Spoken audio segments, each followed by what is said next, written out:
Oh, are we pressing? Oh, okay. Hello, everyone.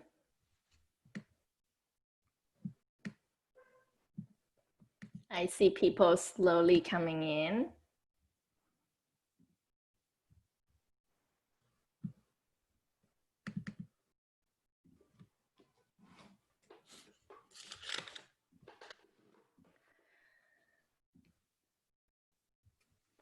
Hi, as you guys are coming in, my name is Kelly and this is Paul. You guys wanna just test out the chat function for us to toggle from all panelists and attendees if you want everyone to see, to answer the questions that we have on the slide, like to say where you're joining from and what was your favorite way to play as a kid.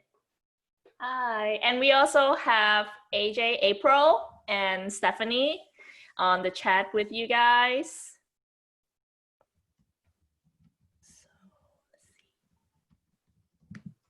What was your favorite way to play as a kid, Paul? Oh, let's see. My favorite way to play as a kid was me and my next door neighbor, Jeremy, when we were like 10, and we're still best friends to this day, me and him. But we would make these games like we had this low hanging gutter on our apartment complex. And so we made this game called Gutter Ball, where I can't remember exactly what the object was, but we kept like throwing a tiny basketball up there and trying to knock it out or something like that. So we would just make up all sorts of kind of active games. Oh, I see people from Mexico. I have people from Alabama. Wait, Alabama. Yeah, Oregon. Chris is saying we rode bikes all day and never came home until dinner time. No one knew where kids were at any time, and it seems crazy today. I totally agree. It's like now you think your kid's out, you just have no idea where they are. That people don't do that as much anymore. Yeah. When I was a kid, my favorite way to play was actually pretend to be a teacher and have my brother to be the student and 19 other invisible students. So it's kind of like this right now. Like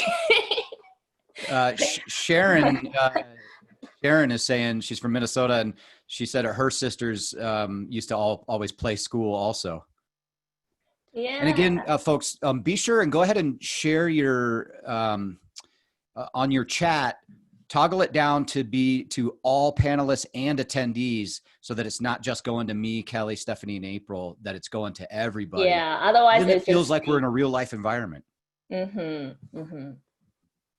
So we have more people coming? So we have, Steph coming from New York. Favorite way to play as a kid was tag with a tree.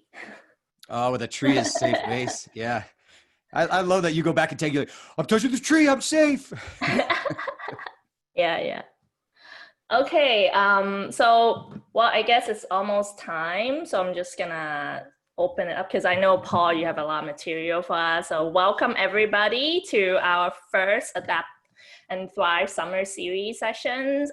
There's 2 more coming, but the purpose of today's session is the purpose of play.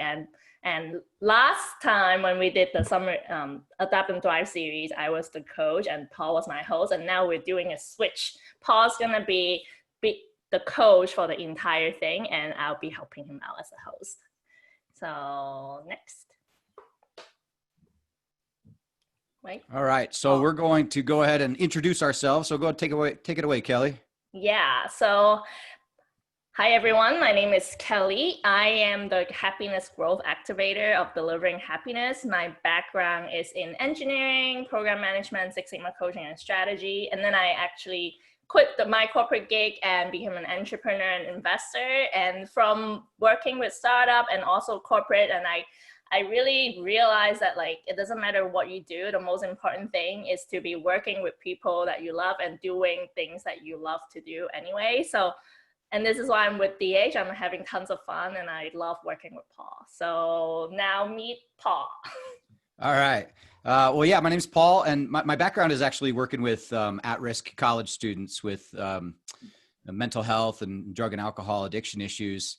and working in doing a lot of conflict resolution and alternative dispute resolution. But the past decade or so, I've been working as a professional speaker and consultant, do some improv and stand-up comedy on the side. And so I like to bring in the purpose of fun and humor and things like that into creating great work cultures. And so that's a little bit about me and about what I do. Yay.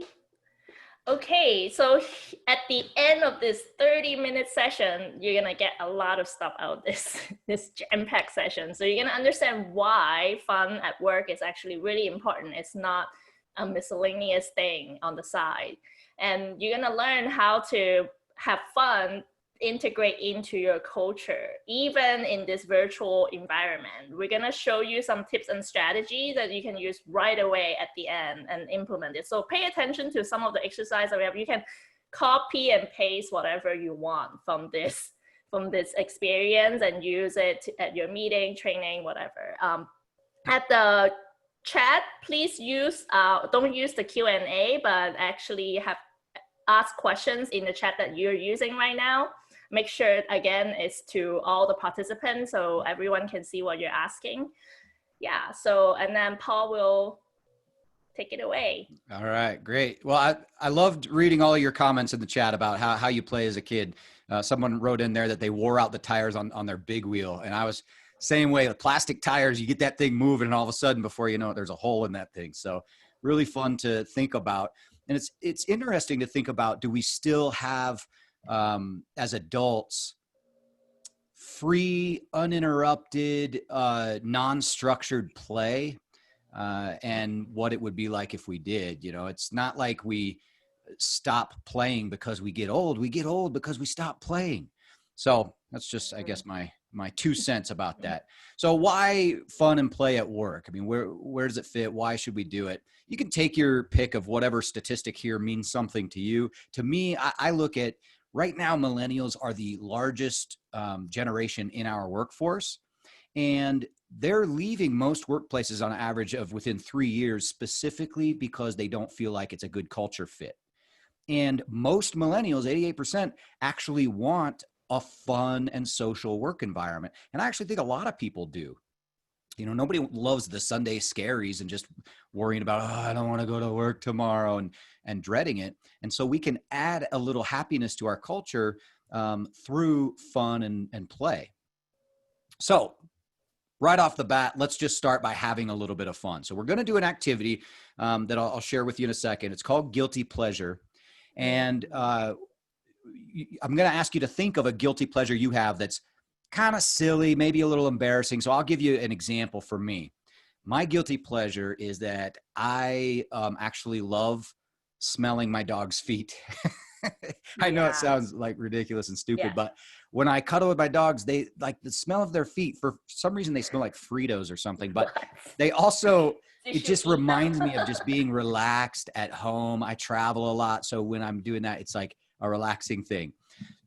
So your guilty pleasure, it could be a TV show that you love to watch that you don't tell a lot of people about. Like maybe you can't miss an episode of the Kardashians or whatever. Maybe a certain type of music or song, an activity you like to do. I did this activity with a group of physicians, and there was one doctor who, she said that her way of rewarding herself is she runs a bath and then lines her bathtub with chocolate chips along the side of the bathtub and then eats them one by one like that. All of her doctor friends are like, oh, that sounds nasty. I hope you keep a clean bathroom. But whatever. Think of whatever your guilty pleasure is and go ahead and type that in the chat.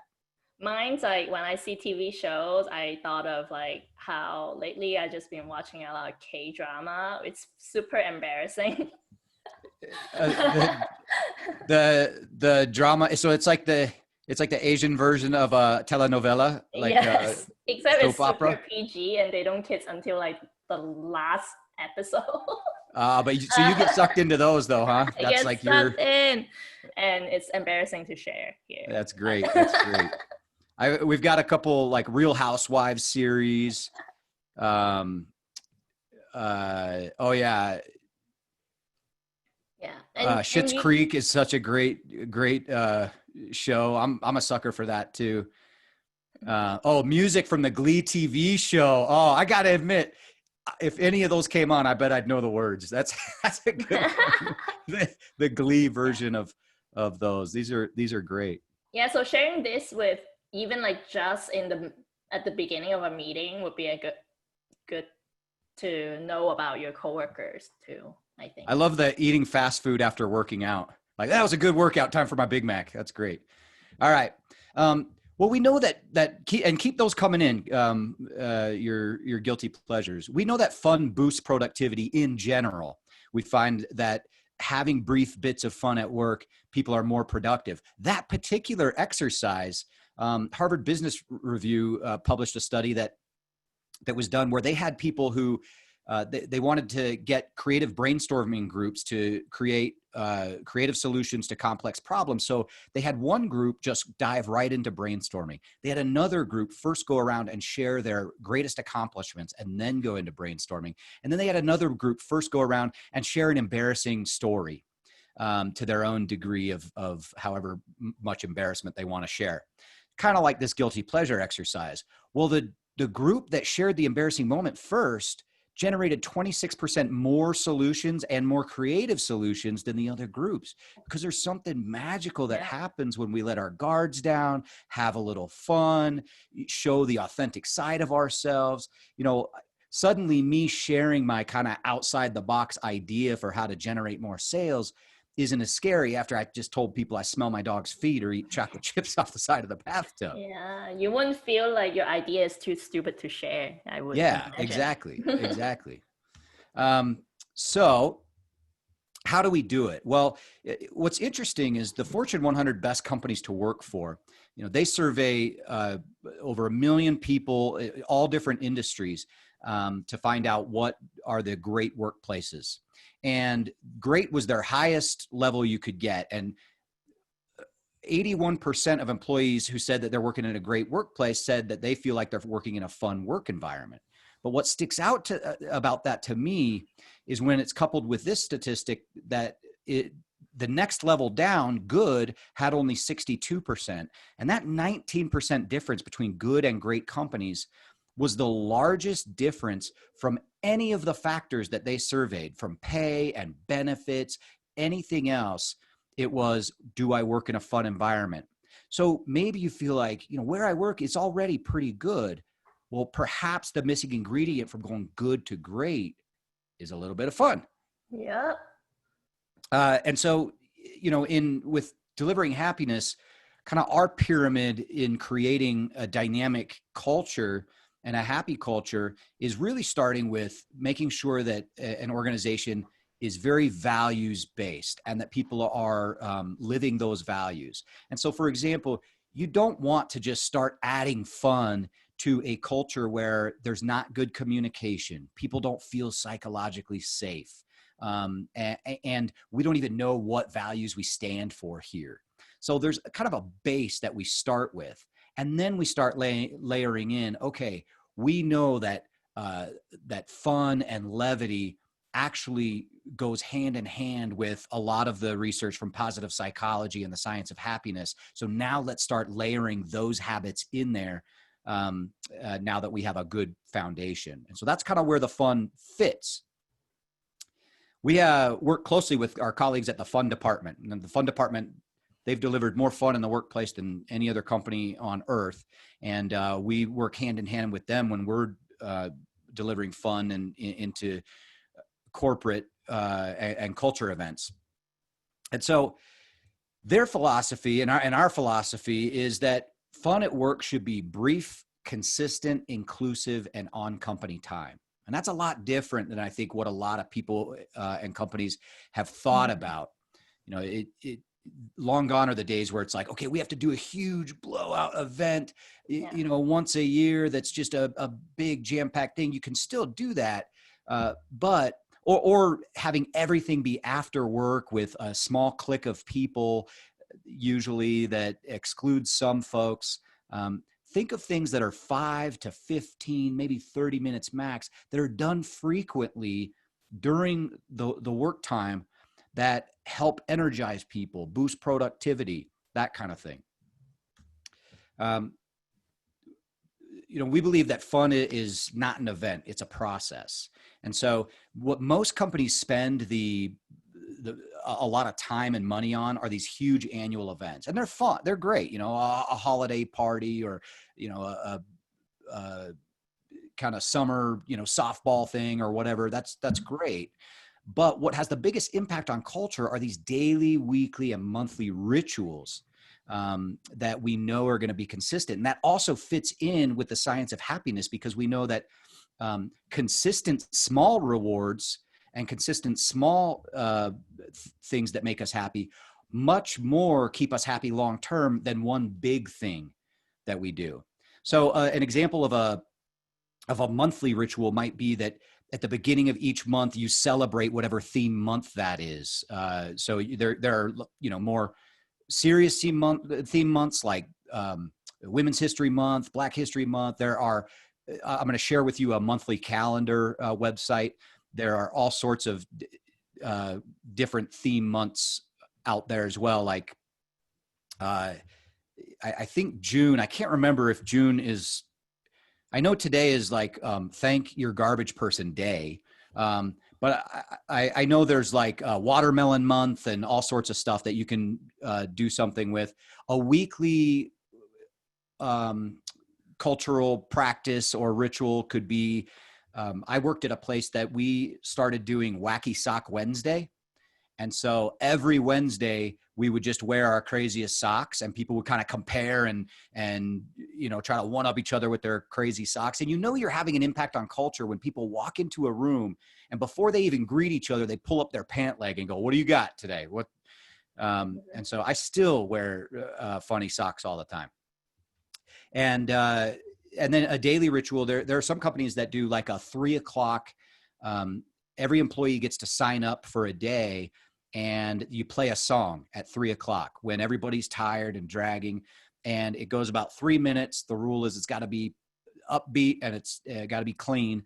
But during that time, people take a break. Some people get up and stretch, walk around, maybe dance or sing along if you feel like it. But that's just a daily ritual to incorporate a little bit of fun into the workplace. So let's, for us, have a little bit more fun. Time for a little more fun. So before we did the guilty pleasure. So maybe telling a little bit of a story about yourself, sharing a little bit. Maybe that was your jam. Maybe you found that fun. Maybe you didn't. Here's a different way to have a little bit of fun for maybe the people who like problem solving, puzzles, math. So in the chat, go ahead and type your answer to this. Yeah. So yeah, I was thinking when what's the missing number in the final triangle? Yeah, I guess you can. My hint would be using a little bit of arithmetic. I was thinking actually when you show this, like I was thinking when I used to teach math, the math kids that love going to competitions, they would love this. Like they actually ask for questions from me, like puzzles, and like that would be like their fun activities when there's not much to teach. But for the regular class, I actually have to think of other fun things so I can motivate them to do some real math. Yeah, this just stresses me out. This is like, just gives me anxiety. So does anyone, do we have any answers to this? What you think the missing number is in a black triangle? Let us know if this stresses you out too. maybe it does. For the sake of time, we'll flip to the back of the book. I'll give you the answer. So Wendy says, this stresses me out. Me too. It's so you do 6 minus 5, you get 1, and then multiply times 3, you get 3 in the middle. So 7 minus 4, you get 3 times 2, you get 6. So that's the pattern. Yeah. So the missing number in the thing is 3 because you're doing a subtraction and then a multiplication. All right. So, but some people, math isn't your jam. Maybe trivia is your jam. So we're going to do a little pop culture trivia. So let's start with this one. Come on, baby. There we go. What was the first toy to be displayed on television? Anyone know this one? Go ahead and type in the chat if you know the first toy to be displayed on television. Yeah. So I moved to the US around 1995, 1996. So anything around that time or prior to that, I have no idea. I didn't know that. Slinky's a great guess. Somebody had the answer is Mr. Potato Head. Mr. Potato Head was the first Good one to be displayed on television. All right, so our next question is, what year were the first Air Jordan sneakers released? Does anyone know this? I remember what they looked like. They were awesome, and I wanted a pair. The hint My mom would get me the Jordache, not the Jordans. It's kind of close. We got 82, 90, 87, 95. All right, let's go. All right. So the answer is 84, which seems so early to me, but 1984, Anthony got it. Got it, but Good I don't know job. if he actually already saw the answer. Hey, whatever. So, or maybe you're a more visual fun person. So who can tell me what this says? Go ahead and type your answer. Duck, duck, goose. Cindy, good job. Duck, duck, goose. If you don't know pop culture, you have no idea what that is, but Yeah, that's I Goose was from Top Gun. telling Paul, it's like, duck, duck, dude. Duck, duck, dude. All right. So a game changer for me with fun is first taking a step back and going, well, what's the purpose of the fun you're going to use? And so here, we put in here different types of fun. There's fun for fun's sake, more team building or training, maybe learning company values, or are you doing a celebration or an energizer? It's really important to first think of what the purpose is before you decide what type of fun you're going to put in there. And a fun fact is, some people might watch a funny video on their break and they're actually making themselves more productive because people who watch something funny on their break are twice as productive afterward than those who don't. So with that, maybe we should make sure we're being very productive. And so we'll pretty much everywhere, it's going to be hot. Try that? Then I don't need a jacket. Thanks, Arthur. But Marine Fisheries Committee members, don't agree. The new restrictions would come in the form of a law.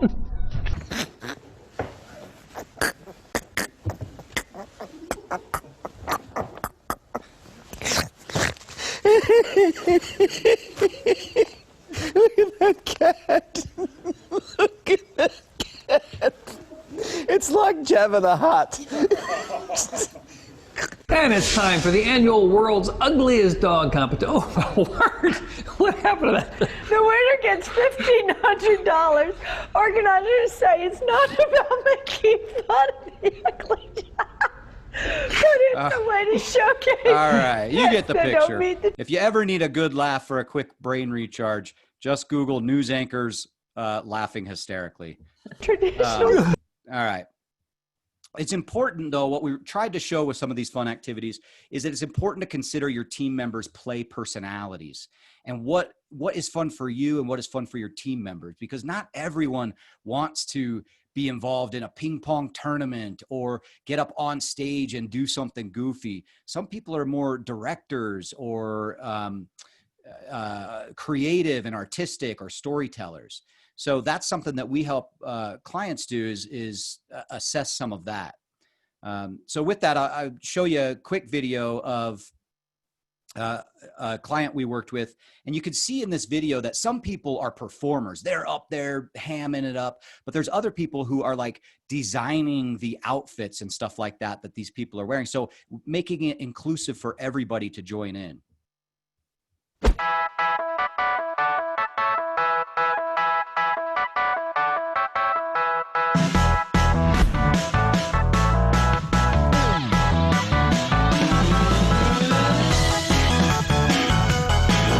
Today was very fun. Definitely different from the normal Monday through Friday hustle and bustle. A lot of fun activities, getting to know people, a lot of fun, a lot of laughs. It was great. It was just great because we got to get to know each other and we got to create our own Bikini Bottom Connect world. It was a definite good team building experience. We all connected and had a ton of fun doing it.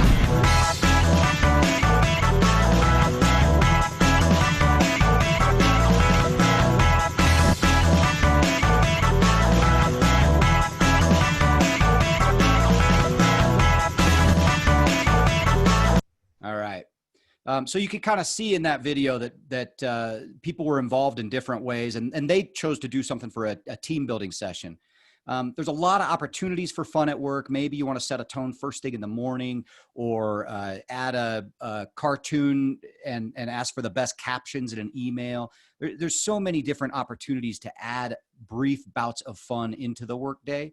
And a few things just to remind yourself of is that go with what you've got. Like, for example, this presentation, we knew that we weren't able to see all of you, and that we'd only be able to interact with you via chat. So the fun we try to incorporate is going with what we have, getting people in teams as best you can. And the biggest thing is that leadership must participate.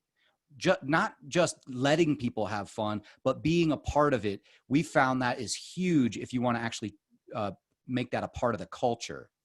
And don't forget to ask for help. You know, of course, us at DH and the fun department, we're here for you. YouTube quick fun games. There's probably colleagues and team members who are totally down to help you create some fun. And then, as I mentioned, that theme calendar. Today's National Eat Your Vegetables Day, so maybe you have a vegetable eating contest or something, and some people get to create the artwork for it, other people get to shoot video, and then other people get to gorge themselves on cucumbers or whatever. So before we end, I want to make sure we have one final fun game to play, and for all of you music buffs out there, this is a game where you are going to finish the lyric. I'm going to play part of a song to start, and I'm going to pause it, and then I want to see if anyone knows the rest of the lyric, and you can type it in the chat. Are you all ready? Let's play.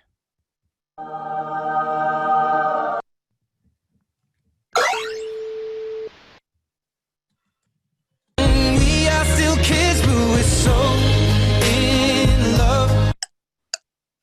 If you know the lyric, type it in there. Anyone?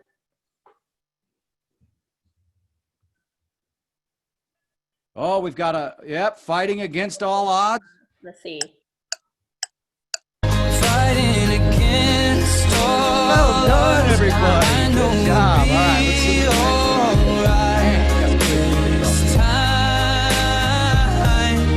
Not a yes, sir, not a follower. Fit the box, fit the mold, have a seat in the foyer. Okay, who knows it? Give you a couple more seconds.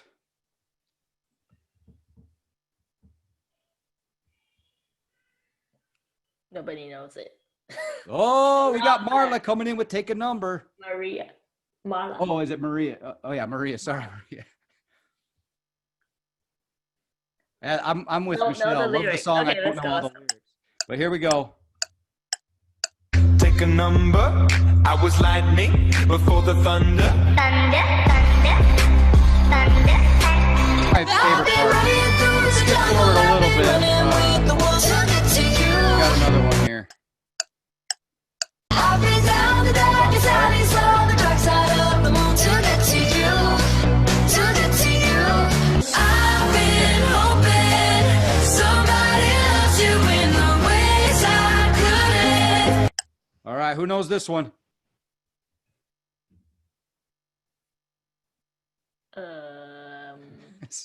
Steph says, I had no idea what the lyrics were. I've been singing it wrong all these years.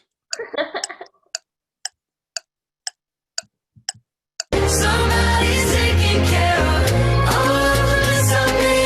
Someone you don't have to I didn't know that one either. Okay, last one. Fun about commitment when we have all life to live.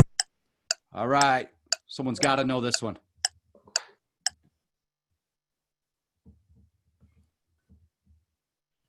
All right. Well, And this is the last one. Yeah, we're just young, dumb, and blue, but we still got love to give. All right. So you could kind of see this little game. This is just a YouTube video I found, and there's all sorts of stuff like this, different genres of music. So you can cater it to, you know, what you think your team would like the best, and go with that. So a little wrap up is, you know, be brief, inclusive, consistent, and on company time. Think about what's fun for you and your team and their play personalities. step back and think, what's the purpose? You know, why am I wanting to include the fun, and then design it from there. Make sure leadership is buying in and participating, and then ask for help if you need help doing it. So with that, I think, yeah, I'm gonna tell you guys about what's next. Yeah. Yeah. So as you guys can see, this was a webinar that wasn't as interactive as we would love to have. We actually do smaller private virtual workshops. AJ is gonna type that link out there. So we do this with executives and also just with the team. If you guys want to learn more, you can check it out. Also, if you guys would like to schedule a consultation call with us, we go to this particular link that bit.ly/connect with DH. We would also have a coach actually talk to you about how you can help your team to get more motivated and stay more engaged throughout this work environment, this remote work environment that we have. That's actually one of the main issues that we've been hearing from our clients. So. And I'm curious, feel free to type in the chat if you want. We're also here to take your questions as well. But I am curious just if you notice how you feel now after doing a few fun things during this brief session compared to how you felt when you started.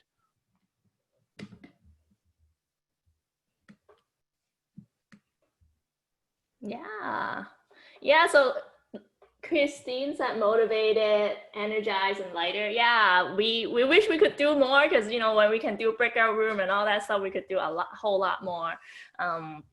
But yeah, it's good that we try this out with you guys in this webinar session, and it's seemed to be still okay.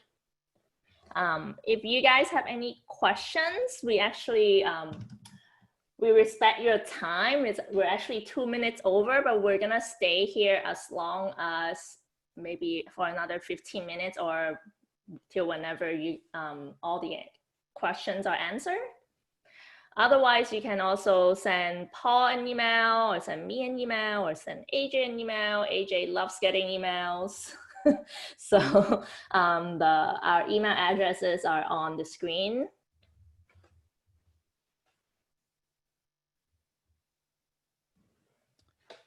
I'm glad Maria said I jumped on this straight after work and feel refreshed and energized. Very positive. So that's great.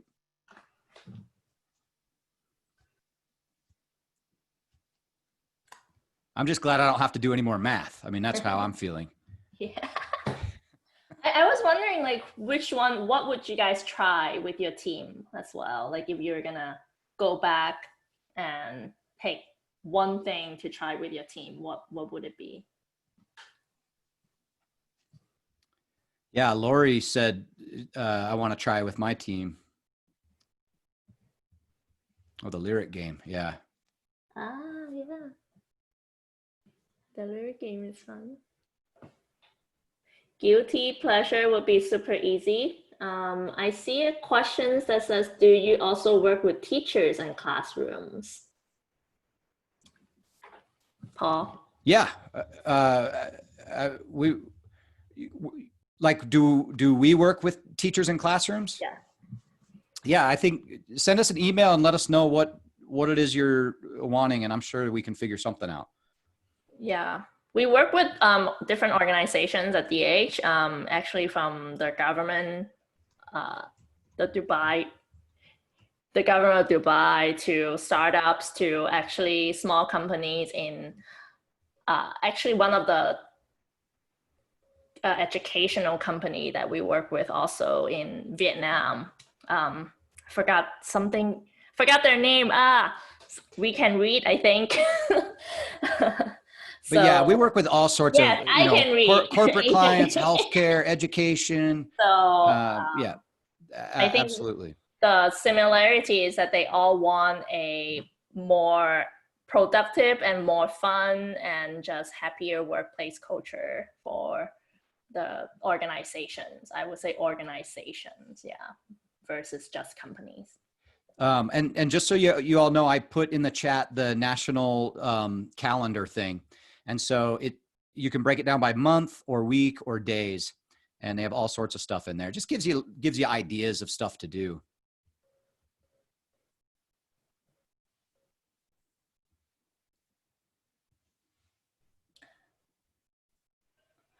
Okay. Yeah, AJ said that we also worked with Benedict Academy, and it completely changed their enrollment. So you can email her if you want to find out more about how it worked for them, like what they. If you just want to get some ideas from us, we're happy to answer as well.